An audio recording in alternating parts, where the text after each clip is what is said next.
Hello friends, welcome to my channel Compass 360. আজিৰ এই ভিডিঅ'টোত জেনাৰেল নলেজৰ পৰা কেইটামান ইম্পৰ্টেন্ট প্ৰশ্ন আলোচনা কৰা হৈছে। প্ৰথম প্ৰশ্নটো হৈছে স্বদেশী আন্দোলন কেতিয়া আৰম্ভ হৈছিল? ইয়াত চাৰিটা অপচন আছে। ক নম্বৰত আছে 1907 চন, খ নম্বৰত আছে 1805 চন, গ নম্বৰত আছে 1905 চন আৰু ঘ নম্বৰত আছে 1867 চন। এই চাৰিটা অপচনৰ ভিতৰত শুদ্ধ এনসাৰটো হৈছে গ অৰ্থাৎ 1905 চন। ২ নম্বৰ প্ৰশ্নটো হ'ল কিমান চনত চিপাহী বিদ্ৰোহ হৈছিল? ইয়াত চাৰিটা অপচন আছে। ক নম্বৰত আছে 1957 চন, খ নম্বৰত আছে 1857 চন, গ নম্বৰত আছে 1885 চন আৰু ঘ নম্বৰত আছে 1862 চন। এই চাৰিটা অপচনৰ ভিতৰত শুদ্ধ এনসাৰটো হৈছে খ অৰ্থাৎ 1857 চনত চিপাহী বিদ্ৰোহ হৈছিল। ৩ নম্বৰ প্ৰশ্নটো হৈছে আধুনিক ভাৰতৰ পিতৃ বুলি কাক কোৱা হয়? ইয়াত চাৰিটা অপচন আছে। ক নম্বৰত আছে ৰামমোহন ৰায়, খ নম্বৰত আছে মহাত্মা গান্ধী, গ নম্বৰত আছে স্বামী বিবেকানন্দ আৰু ঘ নম্বৰত আছে ডক্টৰ বি.আৰ. আম্বেদকাৰ। এই চাৰিটা অপচনৰ ভিতৰত শুদ্ধ এনসাৰটো হৈছে ক অৰ্থাৎ ৰামমোহন ৰায়। ৪ নম্বৰ প্ৰশ্নটো হ'ল কোন চনত ভাৰতীয় জাতীয় কংগ্ৰেছ দলৰ জন্ম হৈছিল? ইয়াত চাৰিটা অপচন আছে।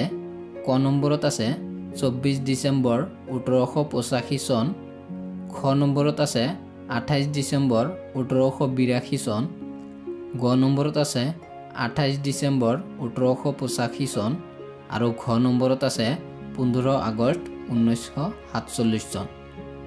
এই চাৰিটা অপচনৰ ভিতৰত শুদ্ধ এনসাৰটো হৈছে গ 28 ডিচেম্বৰ 1885 অৰ্থাৎ ভাৰতীয় জাতীয় কংগ্ৰেছ দলৰ জন্ম হৈছিল 28 ডিচেম্বৰ 1885 চনত। ৫ নম্বৰ প্ৰশ্নটো হৈছে ভাৰতীয় জাতীয় কংগ্ৰেছ দলৰ প্ৰতিষ্ঠাপক কোন? ইয়াত চাৰিটা অপচন আছে। ক নম্বৰত আছে উমেশ চন্দ্ৰ বেনাৰ্জী, খ নম্বৰত আছে এলান অক্টেভিয়ান হিউম, গ নম্বৰত আছে মহাত্মা গান্ধী আৰু ঘ নম্বৰত আছে ডক্টৰ ৰাজেন্দ্ৰ প্ৰসাদ। এই চাৰিটা অপচনৰ ভিতৰত শুদ্ধ এনসাৰটো হৈছে খ অৰ্থাৎ এলান অক্টেভিয়ান হিউম। ৬ নম্বৰ প্ৰশ্নটো হৈছে ভাৰতীয় জাতীয় কংগ্ৰেছ দলৰ প্ৰথম সভাপতি কোন আছিল? ইয়াত চাৰিটা অপচন আছে। ক নম্বৰত আছে জৱাহৰলাল নেহৰু, খ নম্বৰত আছে দাদাভাই নৌৰোজী, গ নম্বৰত আছে এলান অক্টেভিয়ান হিউম আৰু ঘ নম্বৰত আছে উমেশ চন্দ্ৰ বেনাৰ্জী। এই চাৰিটা অপচনৰ ভিতৰত শুদ্ধ এনসাৰটো হৈছে ঘ অৰ্থাৎ উমেশ চন্দ্ৰ বেনাৰ্জী। ৭ নম্বৰ প্ৰশ্নটো হৈছে মহাত্মা গান্ধীৰ ৰাজনৈতিক গুৰু কোন আছিল? ইয়াত চাৰিটা অপচন আছে। ক নম্বৰত আছে বাল গংগাধৰ তিলক, খ নম্বৰত আছে অৰবিন্দ ঘোষ, গ নম্বৰত আছে গোপাল কৃষ্ণ গোখলে আৰু ঘ নম্বৰত আছে ৰবীন্দ্ৰনাথ ঠাকুৰ। এই চাৰিটা অপচনৰ ভিতৰত শুদ্ধ এনসাৰটো হৈছে গ অৰ্থাৎ গোপাল কৃষ্ণ গোখলে। ৮ নম্বৰ প্ৰশ্নটো হৈছে দিল্লীৰ আগত অৰ্থাৎ ব্ৰিটিছৰ শাসনকালৰ সময়ত ভাৰতৰ ৰাজধানী ক'ত আছিল? ইয়াত চাৰিটা অপচন আছে। ক নম্বৰত আছে বোম্বে, খ নম্বৰত আছে বিহাৰ, গ নম্বৰত আছে পাটনা আৰু ঘ নম্বৰত আছে কলকাতা বা কলিকতা। এই চাৰিটা অপচনৰ ভিতৰত শুদ্ধ এনসাৰটো হৈছে ঘ অৰ্থাৎ কলকাতা। ৯ নম্বৰ প্ৰশ্নটো হৈছে কেতিয়া ভাৰতৰ ৰাজধানী কলিকতাৰ পৰা নতুন দিল্লীলৈ স্থানান্তৰিত কৰা হৈছিল? ইয়াত চাৰিটা অপচন আছে।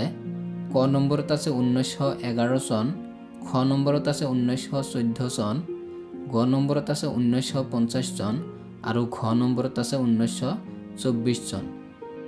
এই চাৰিটা অপচনৰ ভিতৰত শুদ্ধ এনসাৰটো হৈছে ক 1911 চন অৰ্থাৎ ভাৰতৰ ৰাজধানী কলিকতাৰ পৰা নতুন দিল্লীলৈ 1911 চনত স্থানান্তৰিত কৰা হৈছিল। আৰু ১০ নম্বৰ প্ৰশ্নটো হৈছে মহাত্মা গান্ধীক মহাত্মা উপাধি কোনে দিছিল? ইয়াত চাৰিটা অপচন আছে। ক নম্বৰত আছে জৱাহৰলাল নেহৰু, খ খ নম্বৰত আছে সুভাষ চন্দ্ৰ বসু, গ নম্বৰত আছে ৰবীন্দ্ৰনাথ ঠাকুৰ আৰু ঘ নম্বৰত আছে ওপৰৰ এটাও নহয়।